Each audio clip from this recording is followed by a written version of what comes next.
बच्चों, आज हम नंबर सिस्टम का चैप्टर स्टार्ट कर रहे हैं। जैसा कि सभी बच्चों को मालूम है कि बच्चों, परीक्षाओं की डेट एनटीपीसी ग्रुप डी की परीक्षा की डेट 15 दिसंबर 2020 गवर्नमेंट के द्वारा तय की गई। तो बच्चों, अभी से स्टडी शुरू कर देंगे जिससे कि आसानी से सफलता प्राप्त हो सके। तो प्यारे बच्चों, आज मैं मैथमेटिक्स का पहला चैप्टर पढ़ाने जा रहा हूँ। ये चैप्टर काफ़ी बड़ा चैप्टर है और इसमें नंबर ऑफ वैरायटी भी काफ़ी बनते हैं। तो बच्चों, हम सभी वैरायटियों को समझाएंगे जिससे कि आपका कोई भी क्वेश्चन छूट ना पाए। तो प्यारे बच्चों, आज हम आपके लिए नंबर सिस्टम का पहला चैप्टर पढ़ा रहे हैं। और भी मैं मैथमेटिक्स में 5 चैप्टर पढ़ा चुका हूँ। एडवांस मैथ में अलजेब्रा, इट मीन्स बीजगणित कंप्लीट मैंने कराया है। एक आध लेक्चर और लेकर के उसको भी मैं कंप्लीट करा दूँ। ट्रिग्नोमेट्री सेकंड चैप्टर मैंने पढ़ाया है, जिसकी आप वीडियो देख सकते हैं चैनल पर जाकर। सर्स और इंडेज, घातांक और करनी भी मैं पढ़ा चुका हूँ, आप चैनल पर देख सकते हैं। परसेंटेज का भी चैप्टर मैंने पढ़ाया है, जिसमें सभी वैरायटी के क्वेश्चन आपको दिए हैं जिससे कि आपके कोई क्वेश्चन छूट ना पाए। प्रॉफिट एंड लॉस भी पढ़ा चुका हूँ। अब आपके लिए आज मैं नंबर सिस्टम, इट मीन्स संख्या पद्धति के क्वेश्चन पर चर्चा करेंगे। तो बच्चों, जो मैं आपके लिए क्वेश्चंस जो दिए हैं, इस टाइप के क्वेश्चन को आप स्क्रीनशॉट लेकर के खुद भी कर सकते हैं। लेकिन मैं यहाँ पर दोनों ही भाषाओं में क्वेश्चन समझाऊंगा, जिससे कि हिंदी भाषी और इंग्लिश भाषी स्टूडेंट क्वेश्चनों को आसानी से समझ सकें। और ये जो मैं क्वेश्चन बता रहा हूँ, जो समझा रहा हूँ आपके लिए, लगभग 10 साल से क्वेश्चन का निचोड़ है। इस टाइप के क्वेश्चन ही सभी परीक्षाओं में पूछे जाते हैं। चाहे आप कोई भी एग्जाम दे रहे हों, तो और कॉम्पिटिटिव एग्जाम के लिए ये मेरी क्लासें यूजफुल होंगी, ना कि एक किसी विशेष को लेकर। तो बच्चों, यहाँ पर देखेंगे, क्योंकि मैथमेटिक्स में कहीं से भी कोई भी क्वेश्चन को पूछा जा सकता है, तो इस तरह संभावना रहती है। इस तरह से जो क्वेश्चंस किसी परीक्षा में पूछे गए हैं, तो वो दूसरी परीक्षा में भी पूछ लिए जाते हैं। तो इस चीज का आप बच्चों ध्यान रखें। अब यहाँ पर मैं पहला क्वेश्चन लेके चलता हूँ। यहाँ पर आप, ठीक है, व्हाइट बोर्ड पर, ठीक है, ब्लैक इंक से लिखा हुआ देख रहे हो, ठीक है। तो बच्चों, पहला क्वेश्चन है, आप करने की कोशिश करें कि पहला क्वेश्चन क्या। बहुत साधारण क्वेश्चन है, लेकिन हमें टाइम को बहुत शॉर्ट कॉन्सेप्ट से कैसे सॉल्व करें, ये ही बच्चों के सामने प्रॉब्लम आती है। तो बच्चों हम आपके साथ बैट्स और ट्रिक्स के साथ समझाएंगे जिससे कि आप आंसर सेकंड में दे सकें। तो बच्चों यहाँ पर पहला क्वेश्चन दिया है, यहाँ पर समझेंगे पहला question. If P and Q are natural numbers and P plus Q equal 11, then what is the maximum value of P into Q? अब बच्चों इसका हिंदी वर्जन आप समझ लेंगे, तो हिंदी वर्जन में समझा दे रहा हूं जिससे हिंदी भाषी भी समझ सके। यदि P Q वास्तविक संख्या हैं, यदि P और Q नेचुरल नंबर्स मीन्स वास्तविक संख्या हैं और P और Q बराबर 11 है, तो P इंटू Q का अधिकतम मान क्या होगा। इस टाइप का कोई भी क्वेश्चन आपको आए तो या तो यहाँ पर जैसे P प्लस Q इक्वल 11 है या 10 है या यहाँ पर कोई भी संख्या आ जाए तो उसी कॉन्सेप्ट के द्वारा करेंगे। अब यहाँ पे देखेंगे बच्चों दो संख्या दे रखी है P और Q, तो इसको हम 2 से डिवाइड करें। जब हम इसको 2 से डिवाइड करेंगे तो इसके 2 फैक्टर हो जाएंगे जिनका योग, तो 2 पंजे 10, एक 5 हो गया बच्चों और एक 6 हो गया, ठीक है। अब बाकी जैसे 2 पंजे 10, तो एक तो 5 आ गया और एक कितना आ जाएगा 6, और ये कैसे होनी चाहिए, क्लोज वैल्यू होनी चाहिए। अगर यहाँ पर बच्चों मैक्सिमम का केस आता है तो क्लोज वैल्यू होना चाहिए, इस चीज का ध्यान। यानी कि इसके 2 पार्ट ऐसे करेंगे जो कि यहाँ से 2 से डिवाइड कर देंगे तो 2 पार्ट हो जाएंगे।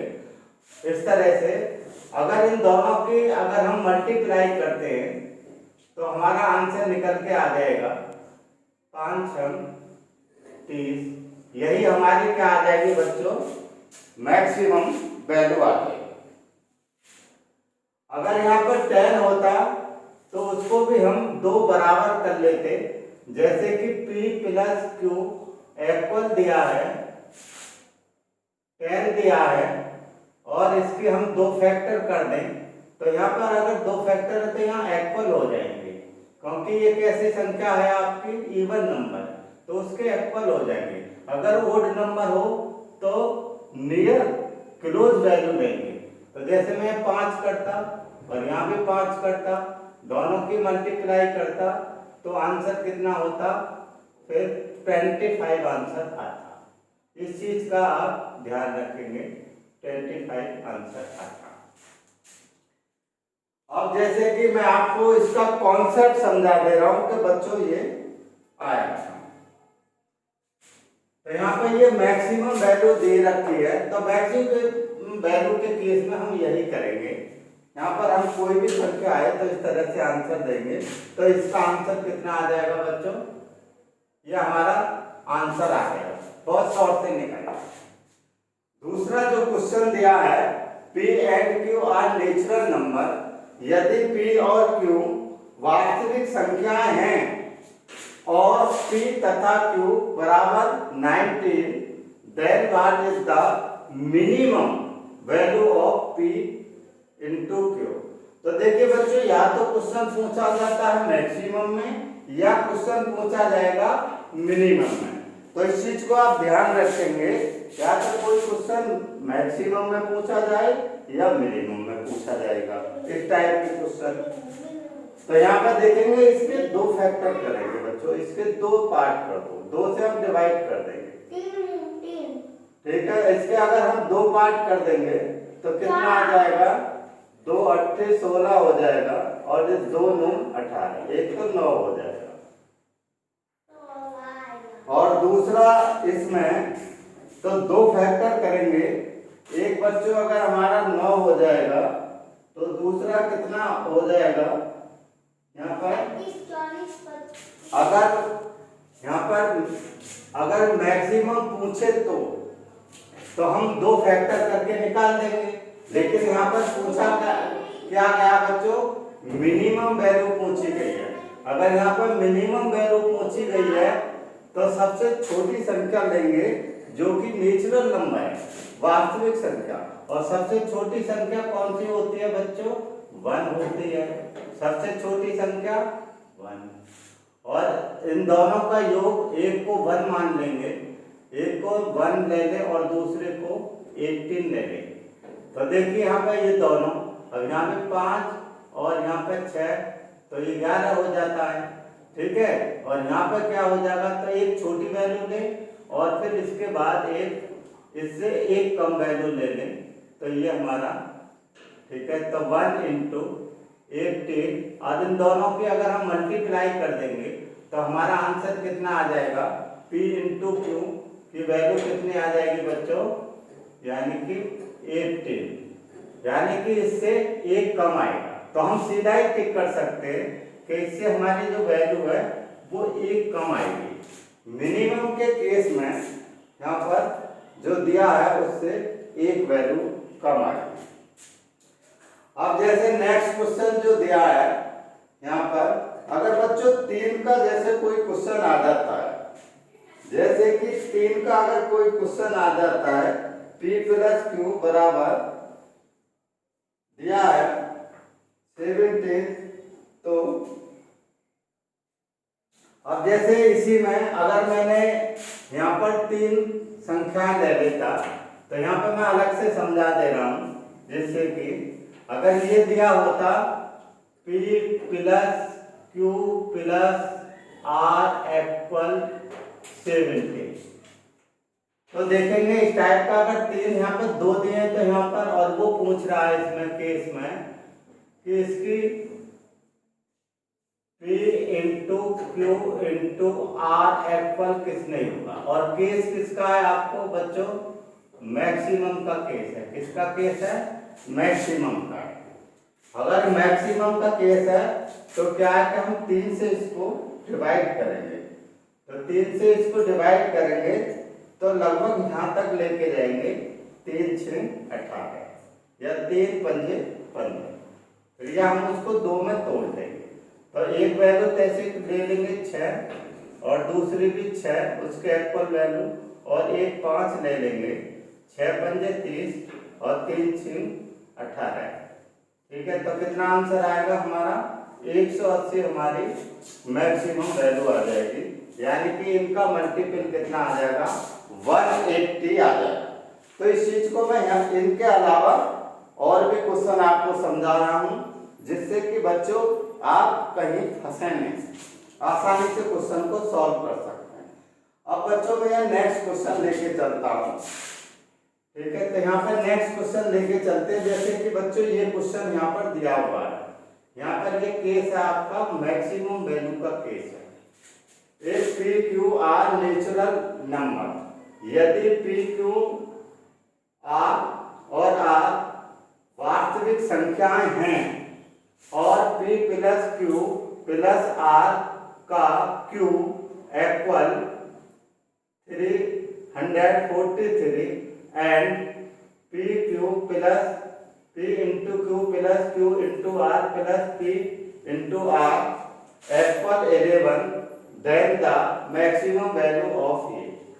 तो यहाँ पर ये दिया हुआ है, यदि P क्यू आर वास्तविक संख्या है और ये जो दिया है P प्लस क्यू ये इक्वल इसके है और ये पोर्शन है, ठीक है, और इक्वल कितने के है, 11 के है, तो इसका हमें मैक्सिमम वैल्यू बताना है कि इसकी मैक्सिमम वैल्यू क्या होगी। तो बच्चों इस टाइप का अगर कोई भी क्वेश्चन आए तो हम कैसे सॉल्व करेंगे, तो यहाँ पर हमने दिया हुआ है ये, इसको मैं यहाँ पर बच्चों कैंसिल कर दे रहा हूँ, इसको मैं यहाँ से मैंने इसको कैंसिल कर दिया। अब देखेंगे बच्चों यहाँ पर ये जो दिया है, तो हम ऐसा लिख सकते हैं कि P plus Q plus R equal कितना है, 43 है, तो ये कितने के हो जाएगा बच्चों? 7 का क्यूब हो जाएगा। क्योंकि ये जो संख्या है और ये जो संख्या है, अगर मैं इसको सॉल्व करता हूँ तो कितना p plus q plus r equal कितने के हो जाएगा? 7। क्योंकि ये कितने के हो जाएगी? 7 की पावर क्यूब, और इस पावर अगर सेम हो तो बेस इक्वल होते हैं। आप समझ रहे होंगे बच्चों। आगे जैसे अब मैं इसको बहुत आसानी से तोड़ सकता हूँ, ऐसे तोड़ूंगा कि इसमें इसका योग 7 आ जाए, और 7 आ जाए तो एक बड़ी वैल्यू लेके चलूंगा और बाकी छोटी। देखेंगे जैसे यहाँ पर मैं लेके चलूँ एक यानी कि 5, और फिर क्योंकि 1 प्लस 1, क्योंकि हमें नेचुरल नंबर लेके चलना है, ठीक है। नेचुरल नंबर का मतलब वास्तविक संख्या। वास्तविक संख्याओं का मतलब होता है बच्चों जो 1 से स्टार्टिंग होते हैं। होल नंबर का मतलब होता है बच्चों, आप सभी जानते हैं कि जो 0 से स्टार्टिंग होती है, तो वहां पर 0 इंक्लूड हो जाता है। लेकिन नेचुरल नंबर के केस में 1 से स्टार्ट होता है। अगर बच्चों हम इनका योग कर दें तो कितना आ जाएगा हमारा? ठीक है, 7 आ जाता है। कितना आ जाएगा? 7 आ जाएगा। अब देखेंगे कि इसको सेटिस्फाई कर रहा है या नहीं कर रहा है, तो इस केस को देखेंगे। अब p की वैल्यू कितनी है हमारी? 5 इंटू 1 प्लस, ठीक है। दूसरे को देखेंगे हम, क्यू आ रहा है तो यहाँ 1 इंटू 1 प्लस, p की वैल्यू कितनी है? 5 और इंटू 1, अगर ये कितना हो गया? 10, 5 ये हो गया, 5 ये हो गया और 1 ये हो गया, तो कितना होगा? 8। तो इसका मतलब है बच्चों ये इसको सेटिस्फाई कर रहा है, सीधी बात है। तो इसको अगर ये सेटिस्फाई कर रहा है तो हमारा ये पूछ रहा है कि p की वैल्यू क्या होगा, तो p की वैल्यू क्या होगा हमारा? ये 5 आंसर आ जाएगा। तो हमारा इसका जो आंसर आएगा कितना आ जाएगा? तो यहाँ पर मैं आंसर लिख दे रहा हूँ, p इक्वल कितना आ जाएगा? 5 आंसर होगा। ये हमारा दैट इज आंसर। और कोई भी आंसर पूछे QR तो वो भी आप आंसर दे सकते हैं। अब बच्चों आगे जो क्वेश्चन दिया है, आगे क्वेश्चन को देखेंगे तो ये हमारा इस टाइप के क्वेश्चन पूछे जाते हैं, जो मैंने यहाँ पे रेड लिखा है यहाँ पे इस तरह से। तो ये एक इस टाइप के क्वेश्चन है, तो इस पर हम बहुत सारे क्वेश्चन बना सकते हैं। तो मेरा यहाँ पर यही प्रयास रहता है कि जिससे कि कम हो क्वेश्चन, और लेकिन जो सभी वैरायटी के क्वेश्चंस आ जाए, जिससे कि बच्चे का कोई क्वेश्चन ना छूट पाए। अब आगे बच्चों यहाँ पर देखेंगे, यहाँ पर ये क्वेश्चन दिया है, दूसरा ये टाइप है, दूसरा second type, x plus Y equal 5, how many solution of this equation are possible. यदि x प्लस वाई बराबर 5 के है तो इस समीकरण के कितने हल संभव है? तो इस समीकरण के कितने हल संभव है? आप समझ गए होंगे हिंदी वाले भी कि इसके कितने हल संभव। और बच्चों मैंने इसको यहाँ से कैंसिल कर देना। ऐसा अगर कोई भी केस आए, यहाँ पे जैसे x प्लस वाई दिया गया है और यहाँ पे ये कह रहा है कि यहाँ पर कितने of this equation are possible, इसके कितने हल संभव है। How many solution of this equation are possible, इस समीकरण के कितने हल संभव है। तो इसका मतलब है कि यहाँ पर कोई कंडीशन तो दे नहीं रखी। कंडीशन का मतलब है वो इंटीजर्स की बात कर रहा है। किसकी? इंटीजर्स की बात कर रहा है, इसमें जिसमें पॉजिटिव और नेगेटिव दोनों ही संख्या है। तो यहाँ पर बच्चों किसकी बात कर रहा है? वो इंटीजर की बात कर रहा है। इस चीज का आप ध्यान रखेंगे। तो यानी कि x की वैल्यू पॉजिटिव भी हो सकती है, ये पॉजिटिव भी हो सकती है और नेगेटिव भी हो सकती है। इसकी वैल्यू पॉजिटिव और नेगेटिव हो सकती है। तो इस तरह से बहुत सारे हमारे समीकरण बन जाएंगे जिनका योग कितना आएगा? 5, क्योंकि एक पॉजिटिव एक नेगेटिव एक पॉजिटिव एक है, तो इसका मतलब कितना आंसर आएगा बच्चों। हम ऐसे बहुत सारे क्वेश्चन समीकरण बना सकते हैं जिनका योग कितना होगा, इनफिनिटी आएगा। कितना आएगा, इनफिनिटी। जिनका योग 5 होगा, ऐसी संख्या कितनी बनेगी, यानी कि इनफिनिटी। तब कितने सॉल्यूशन आएंगे, इनफिनिटी आएंगे। तो इसका आंसर कितना होगा, इन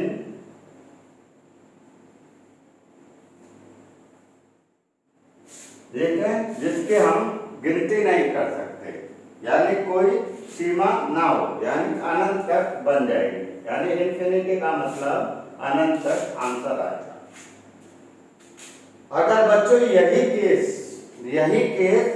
अगर मैंने ठीक है, इसका आंसर ये होगा।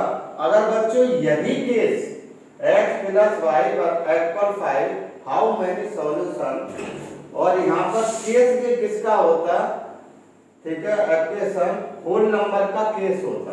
कौन सा केस होता, ये होल नंबर का केस होता। तो इसका आंसर अलग हो जाएगा। इस चीज का आप ध्यान रखेंगे, इसका आंसर फिर अलग हो जाएगा। केस किसका, अगर यहाँ पर होल नंबर का केस होता है, ये होल नंबर, ठीक है, होल नंबर, और ये केस होता। जैसे यहाँ पर ये दिया है, how many solution of this equation whole numbers. तो अगर इस तरह का कोई भी केस आ जाएगा, तो यहाँ पर कितना आंसर आएगा बच्चों। अगर ये यहाँ पे ध्यान रखेंगे, अगर इसका कोफिशिएंट 1 है और इसका भी कोफिशिएंट 1 है, तो कोफिशिएंट 1 है और इसका भी कोफिशिएंट 1 है, और केस किसका है, होल नंबर का केस है। अगर यहाँ पर होल नंबर का केस है, तो इससे जो हमारी कांस्टेंट वैल्यू है, इसमें अगर 1 जोड़ देंगे तो सीधा हमारा आंसर 6 आ जाता है। तो हम सीधा ही निकाल सकते हैं। अगर बच्चों यही केस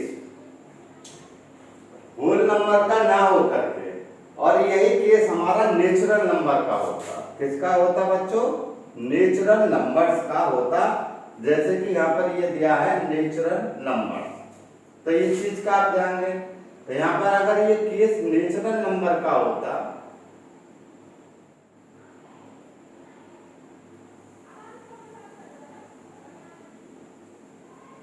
देखिए इसमें कई क्वेश्चन बनेंगे। अगर ये केस नेचुरल नंबर का होता, तो इसमें से 1 माइनस कर देंगे, फिर इसमें से 1 माइनस कर देंगे, तो हमारा आंसर कितना आएगा, फिर 4 आएगा। नेचुरल नंबर के केस में इसका आंसर कितना आएगा, 4 आएगा, 1 कम आएगा। और होल नंबर के जो केस है, इसमें आंसर कितना आएगा, 6 आएगा। और अगर इंटीजर का केस है, यानी कि एप्पल आर, ये यहाँ पर इंटीजर का, तो यहाँ पर कोई कंडीशन नहीं दे रखी है, इसका मतलब वो इंटीजर की बात कर रहा है। यानी कि इंटीजर में प्लस और माइनस दोनों ही संख्या होती हैं। तो इस तरह से बहुत सारे सॉल्यूशन बच्चों बन सकते हैं इस चीज का, जिनका सम कितना होगा, 5 होगा। तो इस चीज का आप ध्यान रखें। आगे नेक्स्ट क्वेश्चन को देख रहे हैं। अगर यहाँ पर बच्चों एक वैल्यू पॉजिटिव दी है और एक यहाँ पर नेगेटिव दी है, तो मैं यहाँ पर थोड़ा आपके लिए इसका कॉन्सेप्ट समझा देगा। जैसे कि यहाँ पर मैंने क्यों किया, यहाँ पर 1 कम क्यों किया और यहाँ पर 1 ज्यादा क्यों बढ़ाया। जैसे कि मैंने पहले 0 लिख दिया और फिर 5, तो ये हमारा कितना होगा, 5 होगा। कितना आएगा, 5 ही होगा। फिर 1 + 4 करूंगा तो कितना आएगा हमारा, 5 आएगा। और यहाँ पर 2 + 3 करूंगा, 5 आएगा। और 3 +, ठीक है, 0 2 3 5, फिर 4 3 + 2 करूंगा तब भी 5 आएगा। 4 + 1 करूंगा तब भी 5 आएगा। और यहाँ पर 5 + 0 कर दूंगा तब भी 5 आएगा। ठीक है। अगर बच्चों ये चीज का आप ध्यान रखें। अगर होल नंबर का केस है, किसका है, होल नंबर का ये केस है, ये होल नंबर, तो कितने आपके यहाँ पे सॉल्यूशन बन गए, 6 बन गए। तो ये सब करने की जरूरत नहीं है आपको, आप सीधा ही आंसर दे देंगे। ये तो मैं आपको सिर्फ कॉन्सेप्ट समझा रहा हूँ कि ये मैंने कैसे निकाला। आगे देखिए, अगर मैं ये नेचुरल नंबर का केस है तो जीरो केस को हटा देंगे क्योंकि ये होल नंबर में है, तो ये कैंसिल हो जाएगा और संख्या कितनी बच जाएंगी बच्चों, 4। तो इसके कितने सॉल्यूशन होंगे, 4 होंगे। तो ये कॉन्सेप्ट को आप समझिए और सीधा ही आंसर दे देंगे, इसमें आपको कुछ निकालने की जरूरत नहीं है।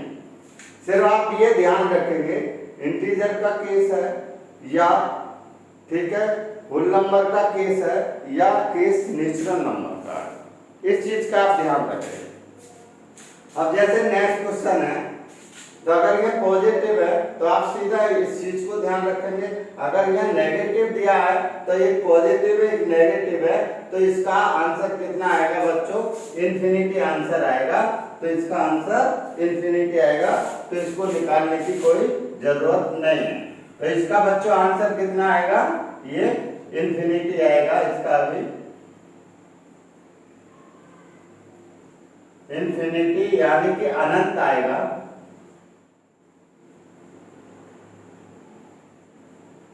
यानी कि बहुत सारी संख्याएं बन जाए।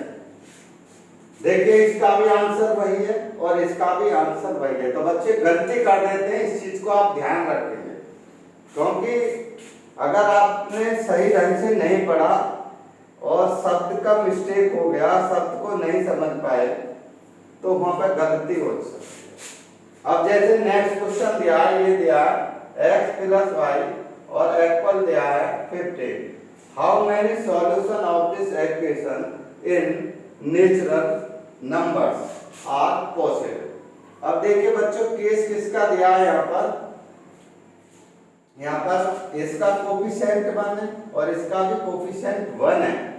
तो अगर कोफिशिएंट 1 है तो इसमें 15 में क्या करेंगे, और केस नेचुरल नंबर का तो सीधा इस कांस्टेंट वैल्यू में 1 ऐड कर दें। तो यहाँ पे कितना आंसर आ जाएगा ये हमारा, अगर कोफिशिएंट 1 है तभी करेंगे, ये चीज का आप ध्यान रखेंगे। तो यहाँ पर 15 + 1 तो आंसर कितना आ जाएगा, 16 हमारा आंसर आ जाएगा और यही हमारा आंसर हो। अगर बच्चों केस किसका होता, होल नंबर का केस होता तो 1 कम कर देते और हमारा आंसर निकल आता। अब आगे चलते हैं बच्चों, इस चीज का आप ध्यान रखेंगे।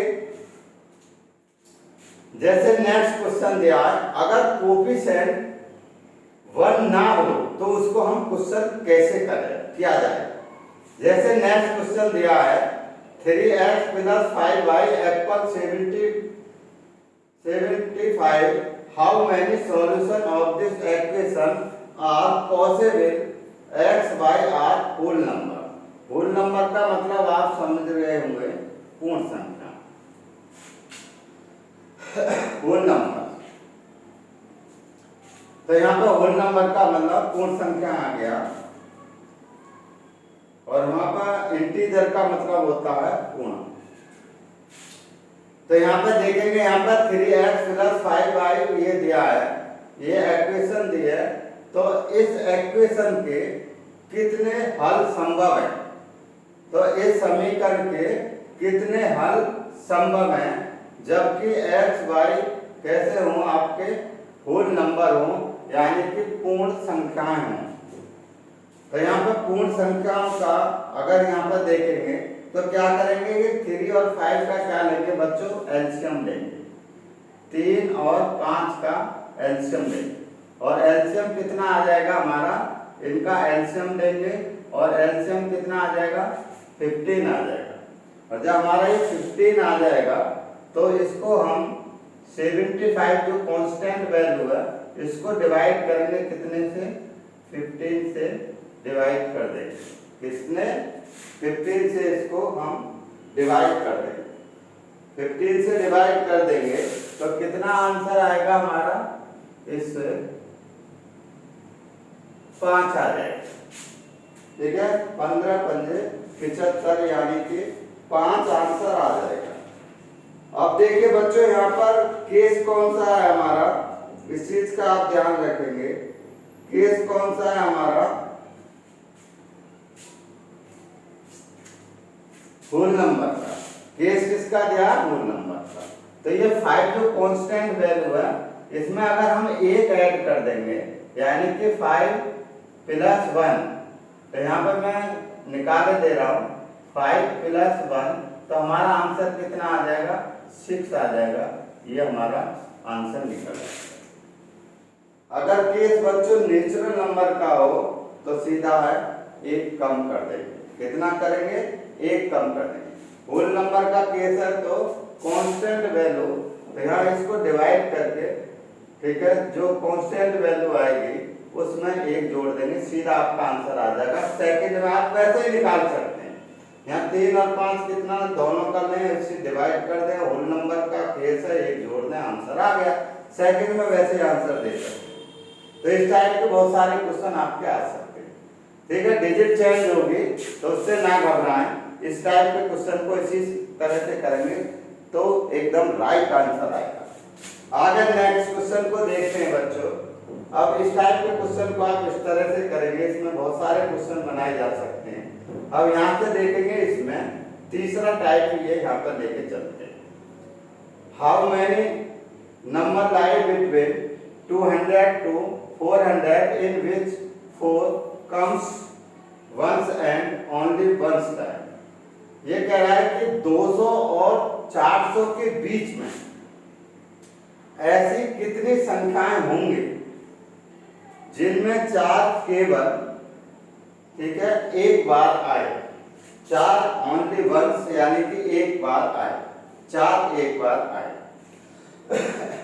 तो बच्चों इस चीज का यहाँ पर ध्यान रखेंगे, इस कॉन्सेप्ट को सीधा आप ध्यान रखेंगे।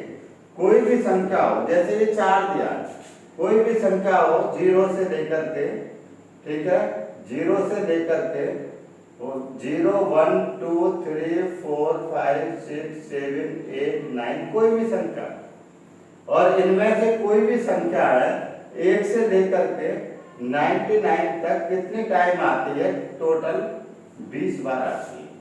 कुल कितनी बार आती है, 20 बार आती है।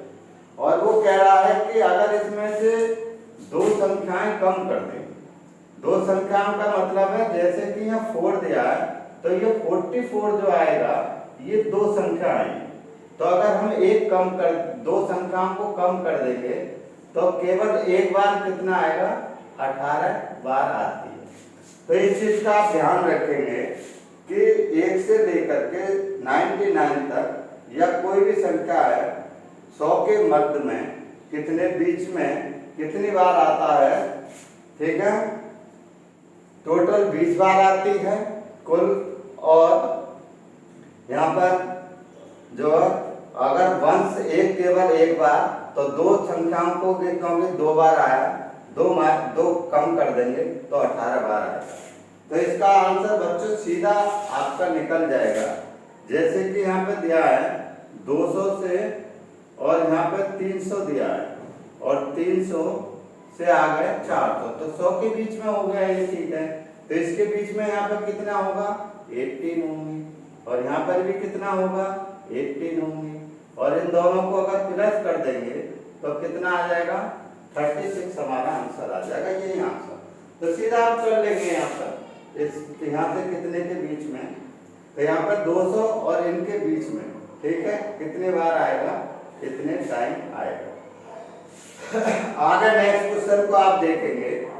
If we write all whole number from 500 to 700, then how many times the digit 6 come in these? तो यहाँ पर आप बच्चों ये ध्यान रखेंगे, अगर यहाँ पर कोई 3 डिजिट की संख्या दे रखी है, यहाँ पर ये 3 डिजिट की संख्या है यहाँ पर, तो 3 डिजिट की अगर कोई संख्या दे रखी है और यहाँ पर ये कह रहा है 6 कितनी बार आएगा। अब बच्चों इसके जो आंसर है, यहाँ पर कोई भी 4 की जगह है कोई भी संख्या होगी तो आंसर वही आएगा, तो इससे घबराने की नहीं है। इसमें बहुत सारे क्वेश्चन बन सकते हैं। अब मैं इस क्वेश्चन को समझाता हूँ, ठीक है। तो 6 कम्स इन डी, ठीक है। तो 6 कितनी बार आएगा ये पूछना। 500 और 700 के बीच में कितनी ऐसी संख्याएं और के कुल नंबर, तो ऐसी कितनी संख्याएं के 6 कितनी बार आएगा। तो इस तरह के क्वेश्चन को तो देखेंगे यहाँ पर मैं। अब जैसे मैंने लिखा है 500 और फिर आपका 500, 600 और यहाँ पर 700 ऐसे लेंगे। और यहाँ पर देखेंगे यहाँ पर कितनी बार आएगा, कोई भी संख्या है 100 के मध्य में कितनी बार आएगी। और यहाँ पर लिखा 6 कितनी बार आएगा, तो 6 कितनी बार आएगा यहाँ पर। और यहाँ पे कितने बार आएगा, यहाँ पर 20 बार आएगा। कितने बार आएगा, कुल 20 बार। और यहाँ पर कितने बार आएगा, 120 बार आएगा। तो टोटल कितना हो जाएगा हमारा, ठीक है, 140 आ जाएगा। तो इस टाइप के क्वेश्चंस को हम इस तरह से सॉल्व करेंगे।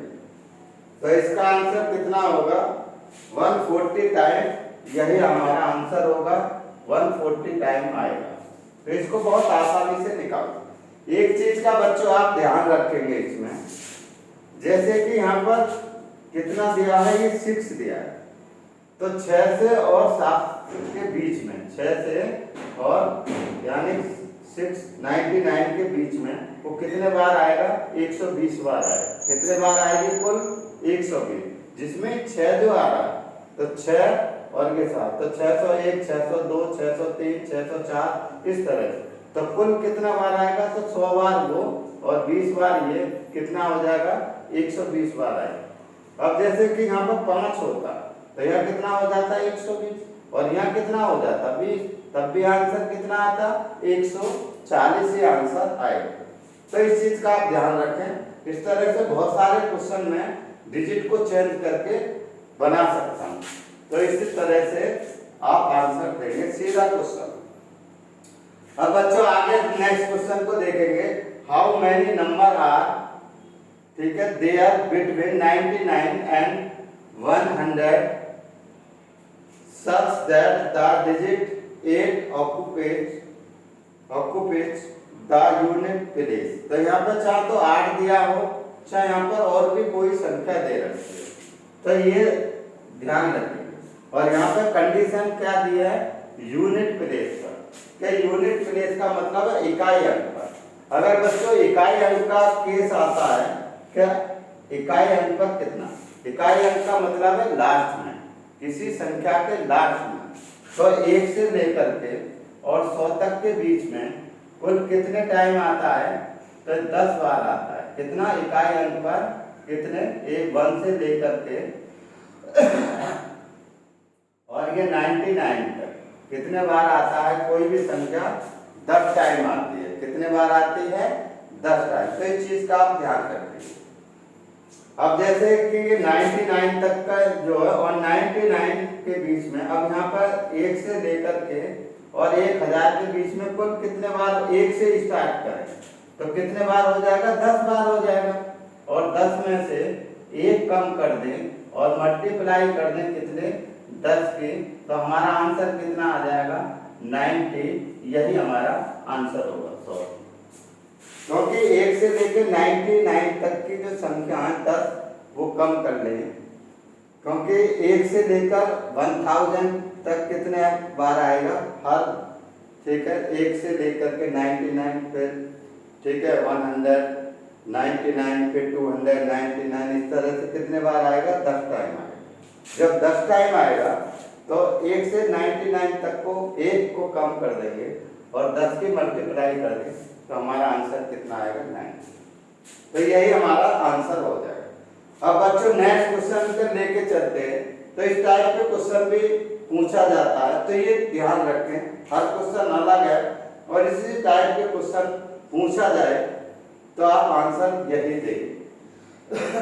इस टाइप से निकालेंगे। कोई भी दे सकता है, 1000 दे सकता है, 1 से लेकर के 500 तक कह सकता है, 600 तक कह सकता है, 700 तक कह सकता है, 800 तक, 900 तक, कोई भी कह सकता है।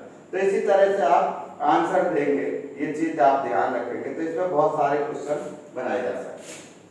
आगे बच्चों यहाँ पर देखेंगे नेक्स्ट क्वेश्चन को, what is the total number of digit printed if a boy containing 150 page is to be numbered from to 150।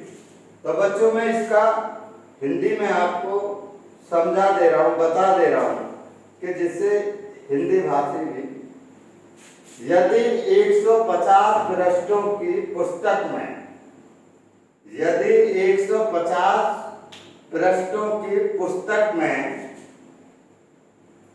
150 पृष्ठों की पुस्तक में 1 से 150 तक पृष्ठ संख्याएं मुद्रित की जाए, मुद्रित यानी का मतलब है प्रिंटेड की जाए, 1 से लेके 50 तक की संख्याएं प्रिंटेड की जाए, मुद्रित की जाए, प्रिंटेड का मतलब मुद्रित की जाए, तो मुद्रित अंकों की कुल संख्याएं कितनी होंगी? तो मुद्रित अंकों की कुल संख्याएं कितनी होंगी, यानी कि प्रिंटेड नंबर कितने होंगे। तो यहाँ पर देखेंगे बच्चों, इस टाइप का कोई भी क्वेश्चन आता है और कहीं तक पूछ लेता है। तो यहाँ ये मैंने जो 150 दिया जरूरी नहीं है, 160 पहले भी पूछ सकता है और भी कुछ भी दे और इससे ज्यादा भी दे सकता है। बस आपको कॉन्सेप्ट समझना है, कॉन्सेप्ट समझना है कि हम ऐसे क्वेश्चन को सॉल्व कैसे करें। अब बच्चों हम देख रहे हैं कि 1 से लेकर के और 9 तक की संख्याएं कितनी होंगी? 9। कितने होंगे? 9 होती, यानी कि 1 डिजिट वाली संख्याएं। तो 1 से लेकर के और 9 तक की ये 1 डिजिट की संख्याएं लेंगे तो कितनी? 9। तो 1 × 9 तो बराबर कितने होंगे? 9 ही होंगे। ठीक है बच्चों। अब 2 डिजिट वाली संख्या लेके चलेंगे। 2 डिजिट का मतलब है 10 से पहली संख्या होती है और 99 लास्ट संख्या होती है। तो 99 लास्ट संख्या है। अब यहाँ पे 2 डिजिट की संख्या है तो यहाँ पर 2 लिख लेंगे और संख्या कितने होंगे तो दोनों का डिफरेंस करके 1 प्लस कर देंगे। दोनों का डिफरेंस कितना हो गया? 89 और एक संख्या और जोड़ देंगे क्योंकि एक स्टार्टिंग की भी ऐड होगी। तो कितना हो जाएगा बच्चों? 90। ठीक है। और ये कितना आ जाएगा? 9 दूनी 18, यानी कि 180 आ गए। अब देखिए 3 डिजिट की संख्या। अब इसके बाद पहली संख्या कौन सी? 3 डिजिट की 100 और यहाँ पर पूछ कितने तक रहा? 150। तो 150 कितना? 150 तक। तो कितनी संख्या होंगी? तो दोनों का डिफरेंस और एक बढ़ा दें। तो दोनों का डिफरेंस कितना होगा बच्चों? 50 और एक जोड़ दें। और यहाँ पे कितने डिजिट लेंगे? 3। तो 3 यहाँ पे लिख लेंगे और कितनी संख्या होंगे? 51। ठीक है। दोनों के डिफरेंस में एक ऐड कर देंगे तो हमारे कितना आंसर आ जाएगा? 3 अंक 3 और 3 पंजे 15। ठीक है। तो हमारा मल्टीप्लाई करके ये, और अगर हम इनको जोड़ दें तो हमारे कितने, ये हमारा आंसर निकल जाएगा कि कितने प्रिंटेड किए जा सकते हैं, कितनी संख्याएं मुद्रित की जा सकते हैं, कितने अंक मुद्रित किए जा सकते हैं। तो यहाँ पे 9 और 3 कितना हो जाएगा? 12। 8 5 कितना? 13 और 1 कितना हो जाएगा? 14। 4 और 1 2 और 1 3। तो हमारे टोटल संख्याएं कितनी आ जाएंगी?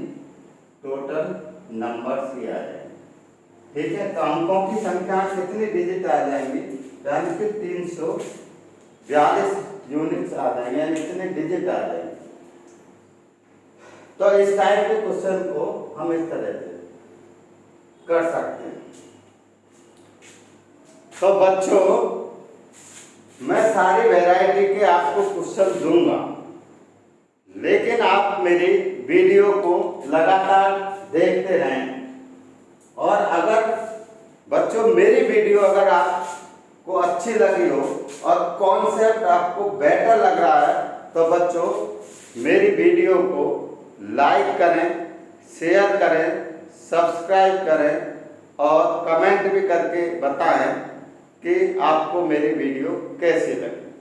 तो बच्चों आगे मिलेंगे नेक्स्ट वीडियो के साथ, तो वीडियो देखना ना भूलें, क्योंकि मैं क्वेश्चन भी ज़्यादा ही देता हूँ, वैरायटी भी ज़्यादा ही होंगे, कम क्वेश्चन होंगे, यानी कि सारे वैरायटी के दिए जाएंगे एक एक करके, सिर्फ उनकी डिजिट चेंज होती है। तो इस टाइप से कम मटेरियल होगा और वैरायटी ज़्यादा होंगी, उन्हीं से हम बहुत सारे क्वेश्चन बना सकते हैं। तो बच्चों वीडियो को लाइक करते रहें और सब्सक्राइब करना ना भूलें। तो बच्चों आगे मिलेंगे नेक्स्ट वीडियो के साथ, मेरे साथ यानी कि पीपी सिंह के साथ।